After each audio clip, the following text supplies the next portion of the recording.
Hello dear student, welcome to series of strength of material that is solid mechanics।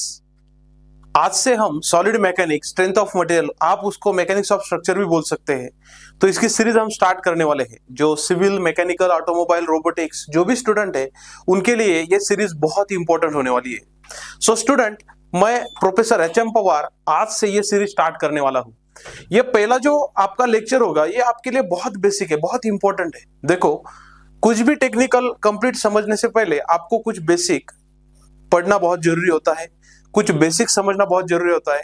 ये जो solid mechanics करके subject है, इसका क्या बेसिक है, क्या फंडामेंटल्स है, क्या इंपॉर्टेंस है, हम इसे स्ट्रेंथ ऑफ मटेरियल क्यों कहते हैं, तो चलो देखते हैं। That is most important.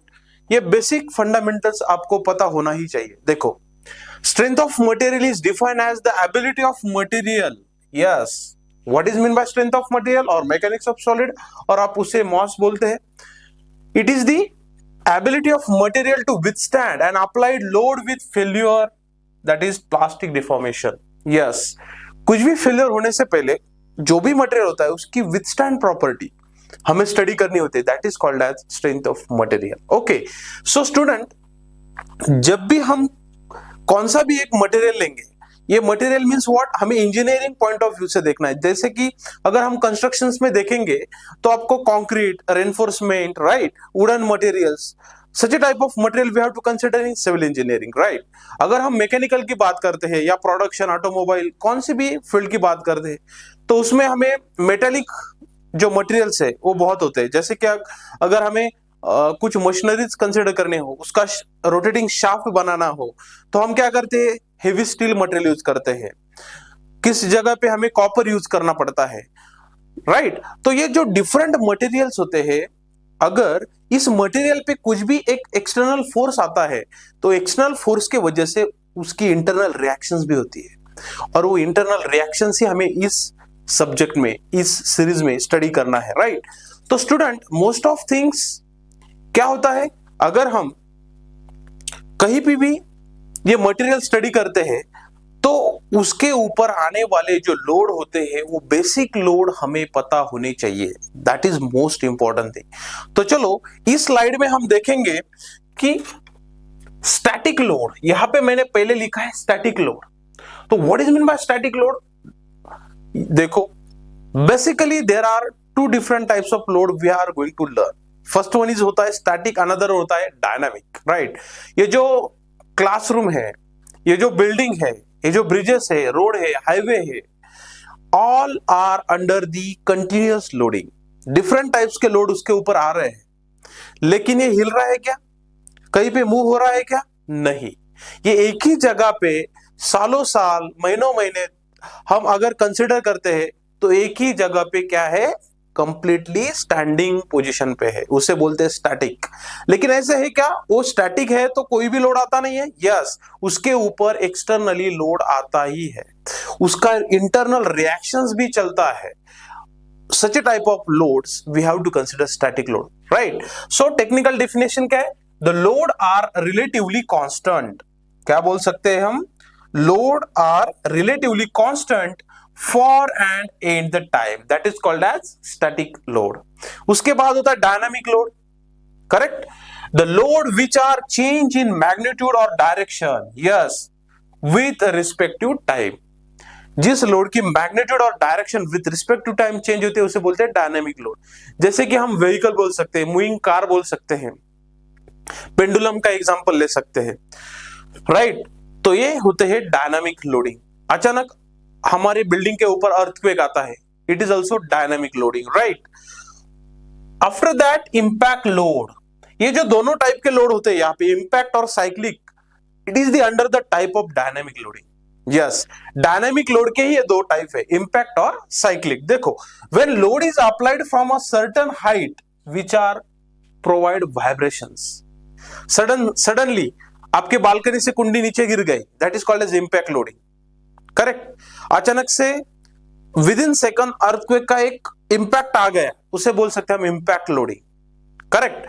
आपके हाथ में कुछ पत्थर है, आपने फर्श पे गिरा दिया, अचानक से क्या हो गया, इंपैक्ट पड़ गया और वहां पे वो टूट गया, that is called as impact loading. Cyclic loading, yes, it is application of stress strain fatigue damage. Yes, ये ऐसे अचानक से नहीं आता, विद इन सेकंड में नहीं आता। That is called as cyclic loading. ये कुछ महीने, कुछ दिनों तक या कुछ आवर्स के बाद वन बाय वन उसकी क्या होती है, साइकिल रिपीट होती है। That is called as cyclic loading. तो ये इंपैक्ट और साइक्लिक लोडिंग डायनामिक लोड के अंदर रहता है। तो there are two basic important types of load on our solid mechanics, in our solid mechanics we have to learn, that is most important. So पहला होता है डायनामिक, उसके बाद होता है इम्पैक्ट लोड, राइट। तो इसके ऊपर ही हमें बहुत सारे मटेरियल स्टडी करने हैं, उसमें कौन से रिएक्शंस आते हैं, कौन से उसके डिफरेंट कैटेगरीज हमें स्टडी करने हैं, ये सब आता है हमारे सॉलिड मैकेनिक्स में। So everyone should know this fundamental things. Okay, so आगे बढ़ते हैं। देखो, yes, so it offers to study behaviour of material, right. अगर हम स्टील रेनफोर्समेंट लेते, अगर बिल्डिंग का स्टील रेनफोर्समेंट लेते, या मैकेनिकल में अगर कोई भी रोटेटिंग शाफ्ट का जो स्टील लेते, उसके ऊपर कौन कौन से लोड आते हैं और उसका बिहेवियर क्या होता है अंडर द लोड, तो that is most important. So various type of stresses and strain. So student, that is most important. ये दो वर्ड बहुत इंपॉर्टेंट है यहाँ पे, stress or strain, that is most important thing, that is the complete behavior after applying load, right? तो student, आपको stress और strain क्या होता है, उसके टाइप्स क्या होते हैं, ये आपको मालूम होना ही चाहिए। और स्ट्रेस और स्ट्रेन ये दो बहुत इंपॉर्टेंट पिलर है इस सब्जेक्ट के। Each and everyone should know what is mean by stress, what are the different types of stress, what is the basic concept of stress, what is mean by strain, what are the different types of strain, ये strain क्या होता है, stress क्या होता है, और उसके ऊपर हमें आगे स्ट्रेस स्ट्रेन कर्व भी आने वाला है। So everyone should know such a basic things. तो देखो, एकदम सिंपल से पढ़ते हैं, स्ट्रेस क्या होता है, स्ट्रेन क्या होता है, राइट। स्ट्रेस ये वर्ड तो each and every student know, right. अरे यार, आज बोरिंग लेक्चर हो गया, बहुत दिमाग पे स्ट्रेस आ रहा है, घर पे कुछ बकबक हो गई, स्ट्रेस आ रहा है, दोस्तों से झगड़ा हो गया, शाम को घर जाते स्ट्रेस आ रहा है, हम बोलते हैं ना। तो ये सिमिलर कंसेप्ट है, लेकिन यहाँ पे क्या होता है, कुछ भी लोड अगर मटेरियल पे आता है तो वो दो रिएक्शंस, तो इंटरनल कुछ भी रिएक्शंस देता है, वो होता है स्ट्रेस। तो चलो टेक्निकल सिंपल सी डेफिनेशन हम देखते हैं। The force of resistance offered by body against the deformation is called as stress. Very simple. अगर कुछ भी मटेरियल पे हम लोड दे रहे हैं तो क्या होता है, yes, resistance offered by body against the deformation is called as stress. और उसके आगे जाके और सिंपल डेफिनेशन आपको देखनी है, तो it is the ratio of, it is the ratio of, what is mean by R upon A. इसको हम W भी बोल सकते हैं, इसको हम P भी बोल सकते हैं, यानी कि क्या, रेजिस्टिव फोर्स, जो भी फोर्स आ रहा है वो डायरेक्ट आता है और उसके नीचे डिनोमिनेटर में होता है उसका cross sectional area. So that is called as stress, that is called as stress. तो देखो, force upon area, simple language, force upon area, it is the ratio of force upon area, that is called as stress. तो force कौन से भी होते हैं हमें पता है, बेसिकली अगर आप इंजीनियरिंग मैकेनिक्स भी पढ़े होंगे तो आपको पता है कि फोर्स के नेचर क्या होते हैं। तो जैसे कि मैंने एक सिंपल यहाँ पे एक एग्जांपल लिया है, देखो ये सिंपल एग्जांपल में आप देख सकते हो, एक बॉडी है यहाँ पे, ऐसे कंसिडर करो कि एक स्टील बार है, ये स्टील बार पे देखो यहाँ पे मैंने फोर्स अप्लाई किया हुआ है, यस और नो, यस। तो ये होता है टेंसाइल फोर्स, यानी कि इसका टेंसाइल नेचर हो गया, राइट। तो देखो फोर्स कहां पे अप्लाई हो रहा है, इस क्रॉस सेक्शन एरिया पे। कौन सा फोर्स अप्लाई हो रहा है, F। So F divided by this cross section area is called as stress. That is the simple definition, or that is the simple ratio, force upon area. Okay. So now next, yes, what are the different types of stress? Yes, that is most important. So the force of resistance offered by body against the deformation. ये तो हमने simple सी definition learn की है। देखो यहां पे मैंने लिखा है पहला कॉम्प्रेसिव, यानी कि ये होता है कॉम्प्रेसिव स्ट्रेस, ये आपका हो गया कॉम्प्रेसिव स्ट्रेस। उसके बाद ये हो गया टेंसाइल स्ट्रेस, यानी कि टेंशन फोर्स। देखो कॉम्प्रेसिव फोर्स, अगर हम कुछ भी फोर्स एक ही डायरेक्शन से टुवर्ड्स द बॉडी अप्लाई कर रहे हैं तो उसे कहते हैं compressive force. Away from the body वो जा रहा है बहुत अपोजिट डायरेक्शन, उससे बोलते हैं टेंसाइल स्ट्रेस। ये कॉम्प्रेशन टेंशन ये क्या होता है, ये वेरी वेरी सिंपल। कॉम्प्रेशन इसे हम निगेटिव डिनोट करते हैं, टेंशन इसे हम पॉजिटिव डिनोट करते हैं, और इसे ही बोलते हैं पुल फोर्स, पुल खींचना, और कॉम्प्रेशन को बोलते हैं पुश फोर्स यानी कि ढकलना। तो इस तरह के ये दो नेचर होते हैं फोर्स के, नेचर, और उसे हम पॉजिटिव निगेटिव कंसीडर करते हैं। तो उसके ऊपर ही आपका कॉम्प्रेसिव स्ट्रेस है, उसके ऊपर ही आपका टेंसाइल स्ट्रेस है। टेंशन से प्रोवाइड होता है टेंसाइल स्ट्रेस, कॉम्प्रेशन से प्रोवाइड होता है कॉम्प्रेसिव स्ट्रेस। उसके बाद आता है तीसरा shear stress. Yes, shear stress क्या होता है, force is completely parallel to the applied cross sectional area. देखो फोर्स यहां पे अप्लाई हो रहा है और क्रॉस सेक्शनल एरिया भी उसको पैरेलल है। जैसे कि स्ट्रेस की डेफिनेशन है force divide by cross sectional area, लेकिन इसका उल्टा है, जो भी फोर्स अप्लाई हो रहा है उसके एरिया पे, जैसे कि ये कंप्लीट एरिया है, यहां पे ऐसा फोर्स अप्लाई हो रहा है तो हो गया शियर स्ट्रेस, करेक्ट। उसके बाद आता है टॉर्शन। यस, उसे हम ट्विस्टिंग भी बोल सकते हैं, ट्विस्ट, टॉर्क, टॉर्शन, यानी कि यहां पे भी क्या हो रहा है, उसका टॉर्क अप्लाई हो रहा है, यहां पे भी उसका टॉर्क अप्लाई हो रहा है, तो ये होगा twist, that is called torsion. उसके बाद आता है बेंडिंग, और बेंडिंग से प्रोवाइड होता है बेंडिंग स्ट्रेस, करेक्ट। अगर हम हमारे जो भी ये क्लासरूम है या आपका जो घर का रूम है, ऊपर देखते हैं कि ये जो कॉलम, ये जो स्लैब है, स्लैब कहां पे रेस्ट है, बीम पे, और बीम कहां पे रेस्ट है, कॉलम पे।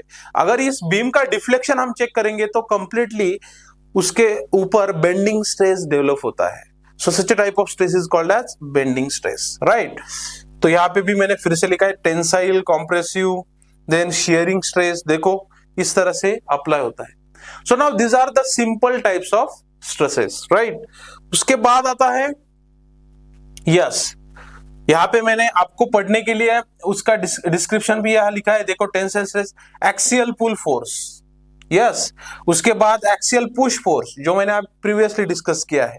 इसके बाद आता है शियर स्ट्रेस, देखो यहाँ पे शियर स्ट्रेस का भी आपको complete technical definition, force is completely parallel to cross sectional area, जिस एरिया पे वो अप्लाई हो रहा है वो कंप्लीटली वहां पे पैरेलल है, राइट।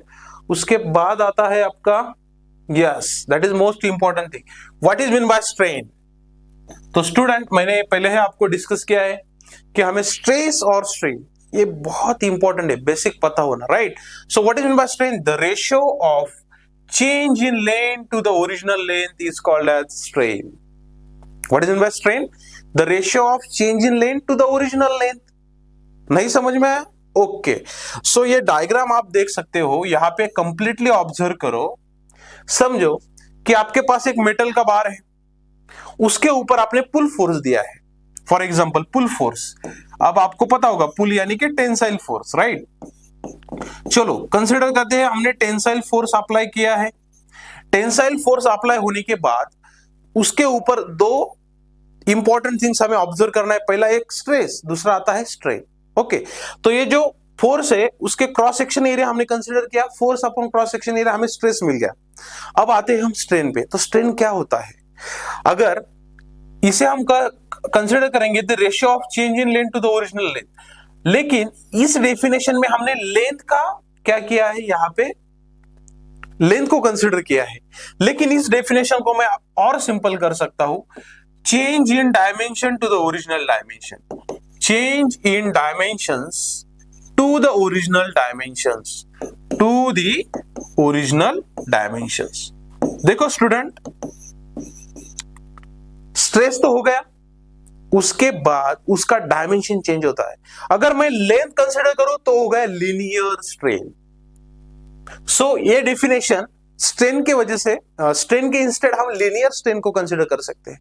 क्या हो गया, देखो यहां पे ये थी हमारी ओरिजिनल लेंथ, उसके बाद फोर्स अप्लाई हो गया, उसकी लेंथ बढ़ गई ड्यू टू टेंसाइल फोर्स, तो ये हो गई सपोज 0.1 mm से बढ़ गई, गॉट इट। आप यहां पे देखोगे तो ऐसा नहीं है कि 3 मीटर की लेंथ थी और वो 4 मीटर हो गई, इतना भी नहीं बढ़ता है, राइट। तो ये इंटरनल जो रेजिस्टेंस है उसके वजह से इसका क्या हो गया, कंप्लीट लेंथ बढ़ गया।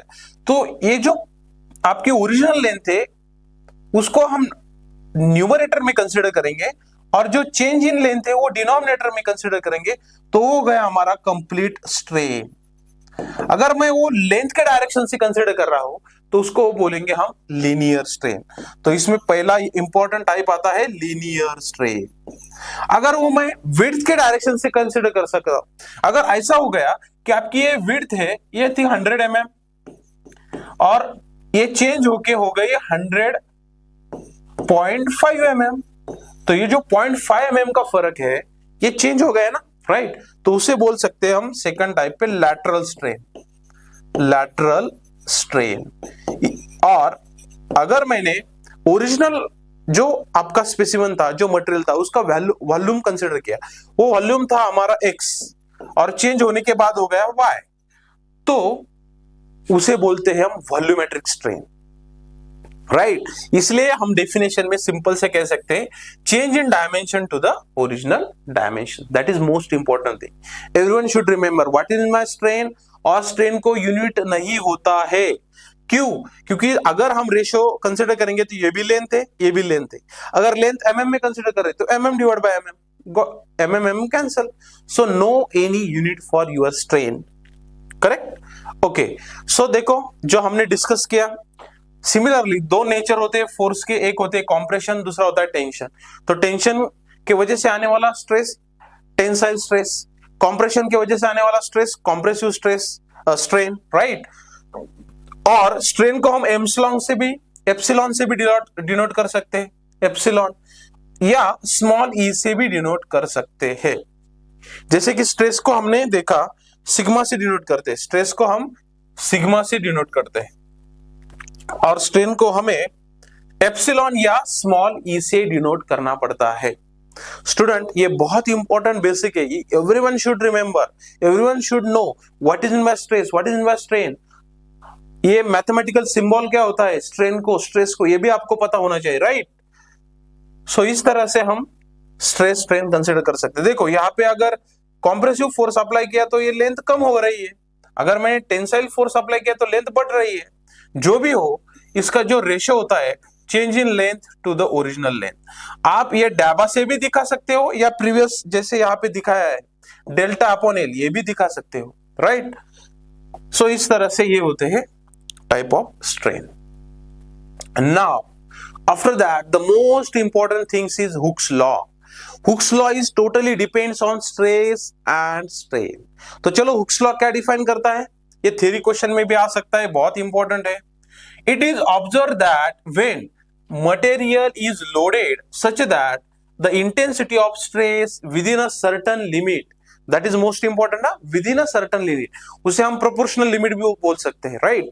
The ratio of the intensity of stress to the corresponding strain is constant which is characteristic of material.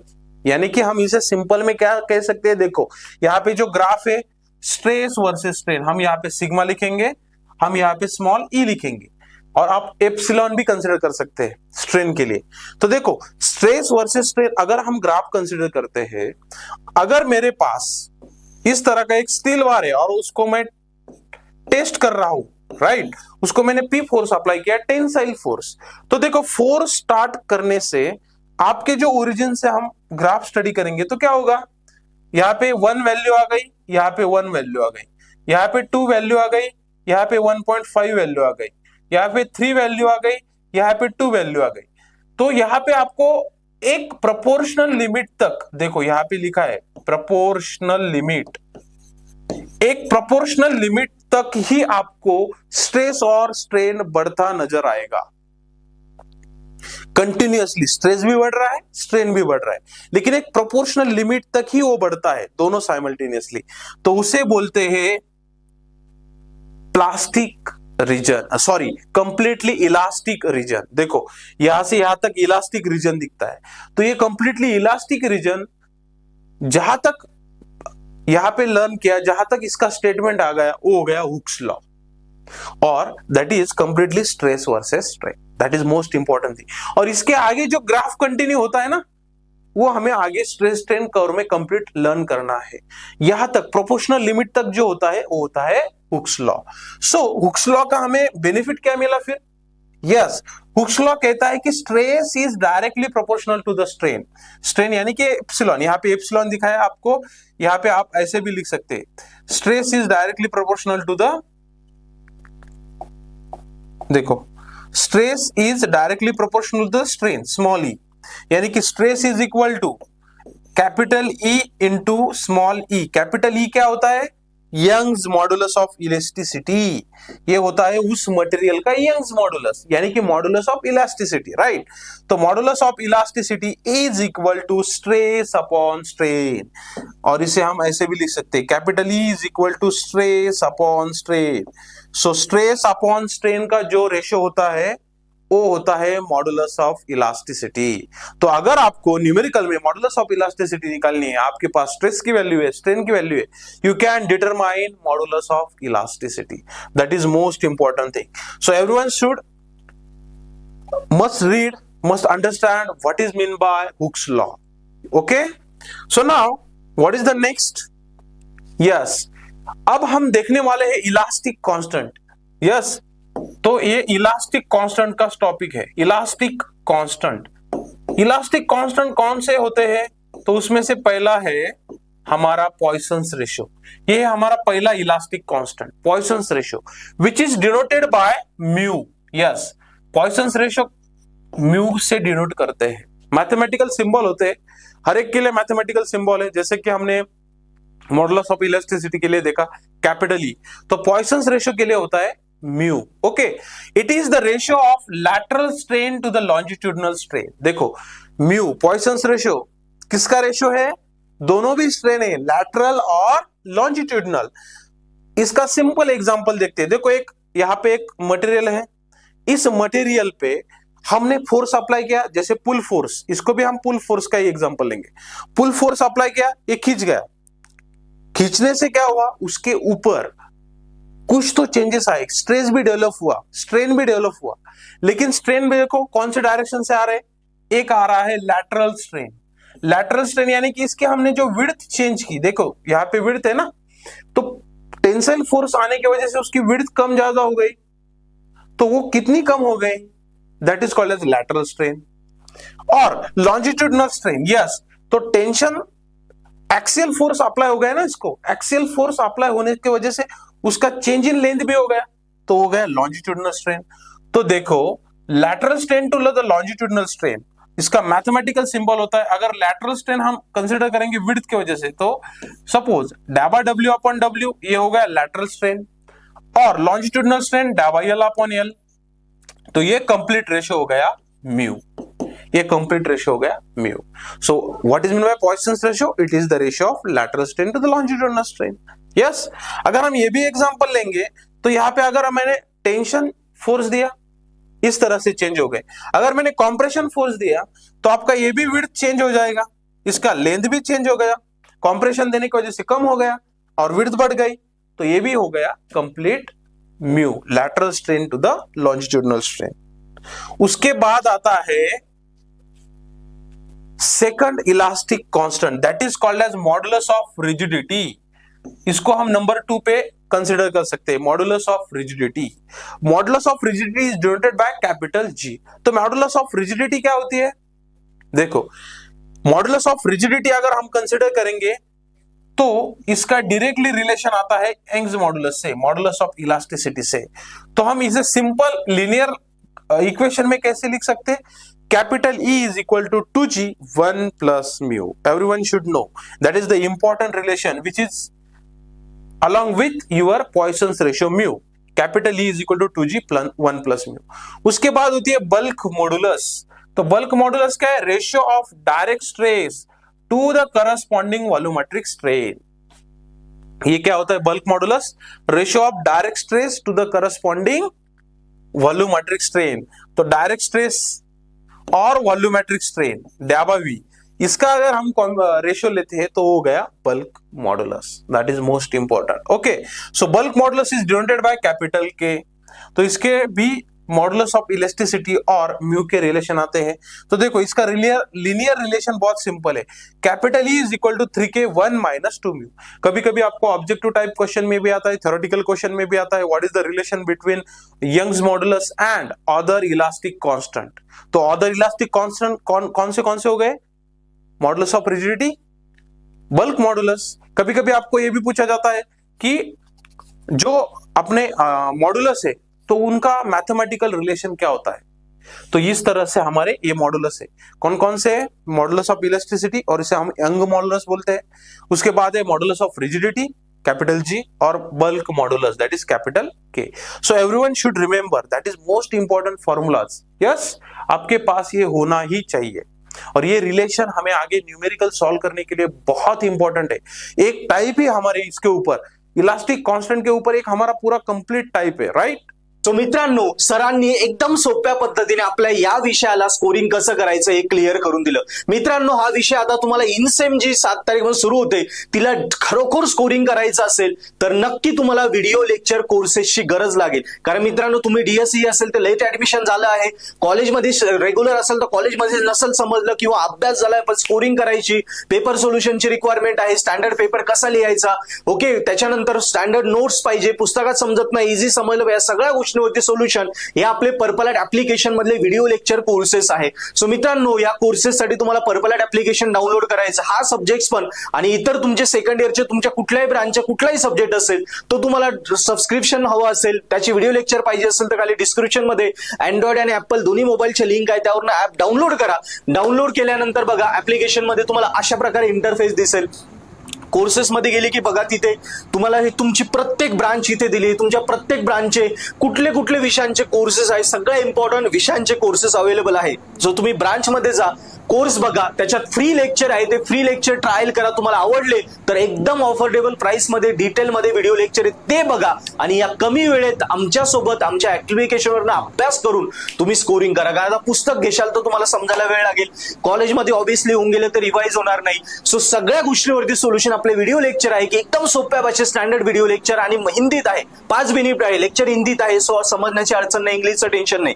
Second, प्रत्येक इनसेमचा एक प्रिव्हियस इयरचा पेपर सॉल्व्ह करून दिलाय, सो स्टँडर्ड पेपर कसं पाहिजे तुम्हाला क्लिअर झालं, IMP क्वेश्चन दिले आहे, पेपर पॅटर्न दिला आहे आणि व्हिडिओ लेक्चर आहे, पुस्तक घेऊ नका, नोट्स पण आहे, 6 बेनिफिट एका सबस्क्रिप्शन मध्ये आहे। सो नक्की कोर्सेस घ्या, अजून काय अडचण असेल खाली डिस्क्रिप्शन नंबर आहे त्यावरती कॉल करा, डाउट्स क्लिअर करा, फ्री लेक्चर बघा, फ्री लेक्चर आवडले की कोर्सेस घ्या आणि इनसेम आपल्या पर्पल ॲट ऍप्लिकेशन सोबत नक्की स्कोरिंग करा।